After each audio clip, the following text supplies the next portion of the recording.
ভুটান ও নেপাল সৈয়দপুর বিমানবন্দর ব্যবহার করবে বলে জানিয়েছেন বাংলাদেশের বাণিজ্য মন্ত্রী টিপু মুনশি। সৈয়দপুর বিমানবন্দরকে আঞ্চলিক বিমানবন্দর হিসেবে দাঁড় করানোর কাজ চলছে জানিয়ে তিনি বলেন, এরই মধ্যে ভুটান ও নেপালের সংশ্লিষ্ট কর্তৃপক্ষের কথা হয়েছে, তারা এই বিমানবন্দর ব্যবহার করবে। টিপু মুনশি বলেন, রংপুর অঞ্চলে এখন অনেক উন্নতি হয়েছে এবং হচ্ছে। মঙ্গা শেষ হয়ে গেছে। কুড়িগ্রামে একটি কৃষি বিশ্ববিদ্যালয় গড়ে তুলতে সরকার কাজ শুরু করেছে।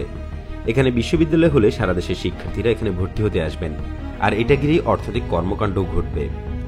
একসময় রংপুর অঞ্চল পিছিয়ে থাকলেও এখন তার নেই উল্লেখ করে তিনি বলেন, তিস্তা নদীর দুই পাশ ধরে 8,500 কোটি টাকার উন্নয়নের কাজ চলছে। এটা হলে বড় রকমের শিল্প কারখানা গড়ার সুযোগ হবে। উত্তর পূর্ব ভারত থেকে নদীপথে মালপত্র নিয়ে আসার জন্য নদীর নাব্যতা বাড়ানো হচ্ছে। নিজেদের উৎস থেকে গ্যাস সরবরাহ প্রায় শেষ হলেও গ্যাস লাইন রংপুর অঞ্চলে যাবে বলেও জানান তিনি।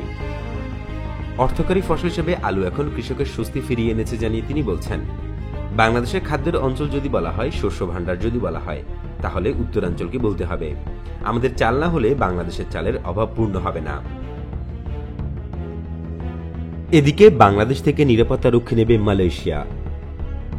নেপালের পর এই খাতে দ্বিতীয় দেশ হিসেবে দক্ষিণ পূর্ব এশিয়ার দেশটিতে কর্মী পাঠাতে যাচ্ছে বাংলাদেশ। পররাষ্ট্র মন্ত্রণালয়ের একজন কর্মকর্তা জানান, 2018 সালেই একটি সমঝোতা স্মারক সই হয়েছিল, কিন্তু তখন বাংলাদেশ থেকে নিরাপত্তা রক্ষীদের মালয়েশিয়ায় নিয়োগ করা যায়নি, কারণ তৎকালীন মাহাথির মোহাম্মদের নেতৃত্বাধীন সরকার বাংলাদেশ থেকে কর্মী নিয়োগের উপর নিষেধাজ্ঞা আরোপ করেছিল। তিনি জানান, নিরাপত্তা রক্ষীর অভাবে থাকা মালয়েশিয়া, বাংলাদেশ, ইন্দোনেশিয়া ও ফিলিপাইন থেকে এই খাতে কর্মী নিয়োগ দিতে চায়। প্রশিক্ষণ ও দক্ষতা দেখে PIKM বাংলাদেশকে বেছে নেয়। তিনি আরও জানান, সেনা কল্যাণ সংস্থার প্রশিক্ষণ ও নিয়োগের কাজ দক্ষতার সঙ্গে পরিচালনার জন্য প্রশিক্ষণ সুবিধা এবং আন্তর্জাতিক নিয়োগ সংস্থা হিসেবে লাইসেন্স রয়েছে। নিয়োগ পদ্ধতি, সুবিধা এবং নিয়োগ শুরুর সময় এখনো চূড়ান্ত হয়নি, তবে মালয়েশিয়া নিরাপত্তা রক্ষীর তীব্র ঘাটতি থাকায় শিগগিরই নিয়োগ শুরু হবে বলে তিনি জানান।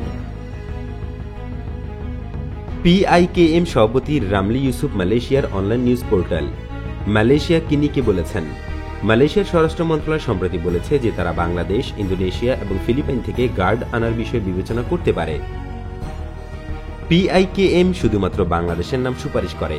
এর কারণ হিসেবে রামলি বলেন, যখন বাংলাদেশের ট্রেনিং স্কুল দেখতে গিয়েছিলাম, আমরা দেখেছি কিভাবে তারা 3 মাস ধরে প্রশিক্ষিত হয়েছে। আমাদের মনে হয়েছে তারাই সেরা। রামলি আরও জানান, PIKM মালয়েশিয়া সরকারকে দ্রুত অনুমোদন দিতে আহ্বান জানিয়েছে, কারণ গত বছর করোনা মহামারী শুরু হওয়ার পর থেকে অনেকেই চাকরি ছেড়ে দেওয়ায় নিরাপত্তা রক্ষীর ঘাটতি রয়েছে। তিনি আরও জানান, নেপালি নিরাপত্তা রক্ষীদের এখানে 10 বছর পর্যন্ত কাজ করার অনুমতি দেওয়া হয়েছে। তাদের মধ্যে অনেকেই বাড়িতে ফিরে যেতে চাইছেন এবং নতুন করে অভিবাসী শ্রমিক আসার উপর নিষেধাজ্ঞায় পরিস্থিতির অবনতি হয়েছে। আমাদের প্রায় 40,000 নেপালি নিরাপত্তা রক্ষী ছিল। এই সংখ্যা 10,000 থেকে 15,000-এ নেমে এসেছে। আমরা চাই এই শূন্য পদগুলোতে সরকার বাংলাদেশি নিরাপত্তা রক্ষী নিয়োগ দিক।